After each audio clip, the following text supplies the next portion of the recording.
Dans le cadre des festivités de fin d'année, la ministre de la Culture et de l'Industrie des Arts et du Spectacle, Arlette Kwame Badou Nguessan, apporte un soutien à 3000 femmes du Moronou, comprenant les départements de Mbato, Bongouanou et Ara. C'est la première fois que je vois ça, donc ça me va droit au cœur.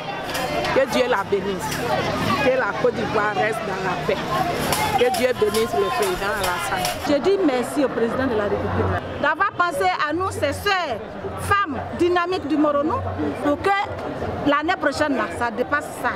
Selon la ministre, cette action sociale du président de la République Alassane Ouattara vise à permettre à ces femmes de passer de meilleurs moments de fin d'année. Je voudrais me réjouir de la mobilisation et surtout de trouver avec Madame le Préfet l'environnement paisible qu'il y a dans le Moronou.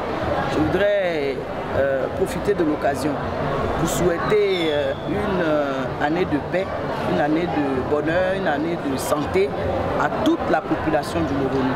La ministre a saisi l'occasion pour saluer les autorités administratives, coutumières et religieuses pour leur engagement pour la paix et la cohésion sociale dans la région. Elle a invité également les femmes à demeurer des actrices dans l'éducation des enfants.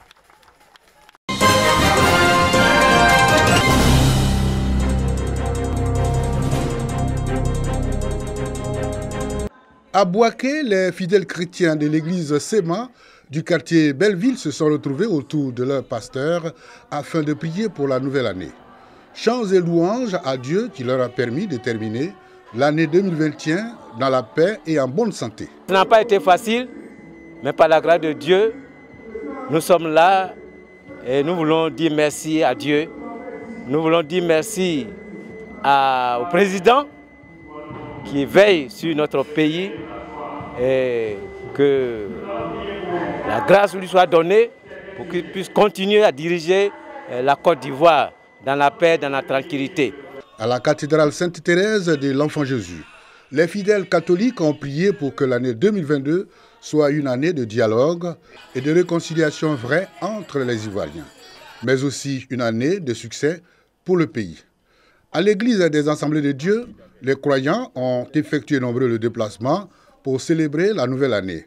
Une célébration placée sous le sceau de la paix, l'unité, la fraternité et la solidarité. Les guides religieux de cette communauté ont exhorté les fidèles chrétiens à la pratique du pardon et du don de soi.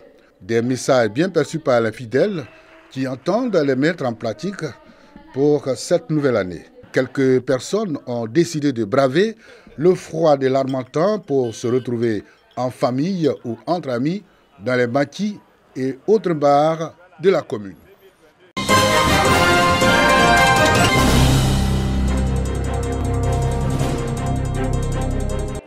L'orchestre international Les Compagnons distille des sonorités riches et variées.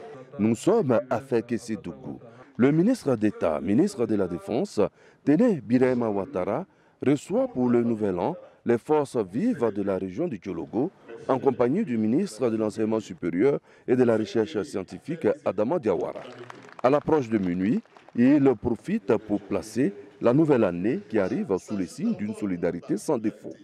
Nous avons connu, bien entendu, des moments très difficiles en 2021.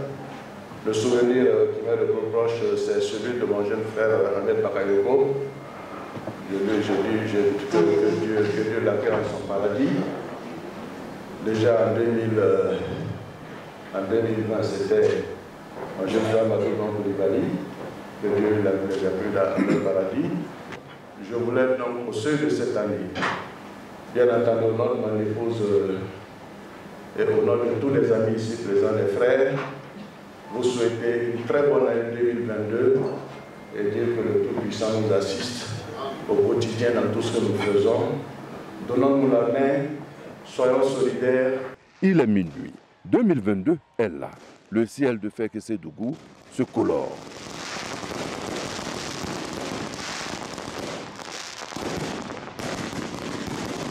Dans une ambiance de joie, de bonheur et d'espoir, les vœux fusent de partout.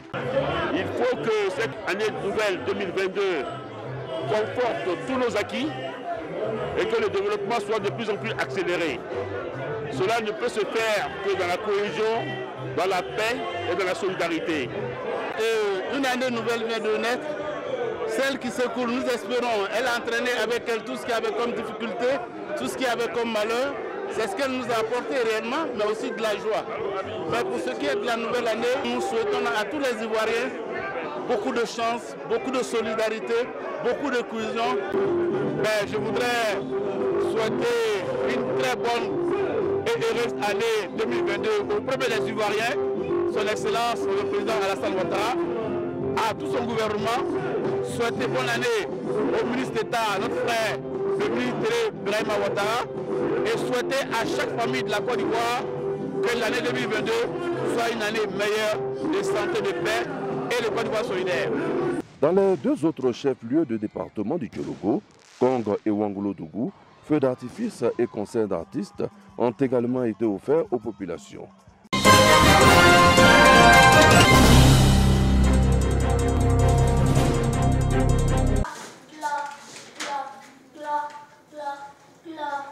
Dans cette classe de cours préparatoire deuxième année de l'EPP Tafiri 1, les écoliers sont en pleine séance de lecture. Tout part de la classe de CP2. Donc il faudrait que l'enfant maîtrise mieux les sons. Nous apprenons ici au CP2 à former les syllabes. Grâce à ces livres, tout est facile pour nous. En classe comme à la maison, les écoliers ont des livres de lecture et de mathématiques. Ces manuels scolaires sont distribués gracieusement par le PA GDS, projet d'amélioration de la gouvernance pour la délivrance des services de base aux citoyens. La composante distribution de manuels scolaires du projet est financée par la Banque mondiale. Pour cette année scolaire, 4 millions de livres de mathématiques et de lecture sont distribués. Les tout petits de Tafiri ont reçu leur part. Grâce à ces ouvrages, nos parents sont soulagés. Nos enseignants dispensent leurs cours avec aisance. Le maire salue les efforts de la Banque mondiale qui cadrent avec ceux de la municipalité de Tafiri. Le conseil municipal de Tafiri a mis en avant l'éducation, la satisfaction d'abord des infrastructures, ensuite des conditions de travail pour que les élèves et les enseignants soient mieux lotis. La coordonnatrice du projet exhorte les acteurs à ne pas vendre les manuels. Madeleine Yao appelle les parents à suivre les études de leurs enfants. Nous avons commencé l'année dernière par les classes de CP1, CP2, mathématiques et lecture, ainsi que les guides maîtres. L'année prochaine, nous ferons CE1, CE2 et ensuite 2023, CM1, CM2. Tout ça pour que le cycle de la petite enfance de l'éducation soit couvert par des instruments didactiques qui leur permettent de prendre de bons repères pour leur éducation. En 2 ans, ce sont 5 milliards de francs CFA investis par la Banque mondiale pour la distribution gratuite de manuels scolaires. La composante distribution gratuite de manuels scolaires du projet PA-GDS constitue l'un des volets du programme social du gouvernement ivoirien.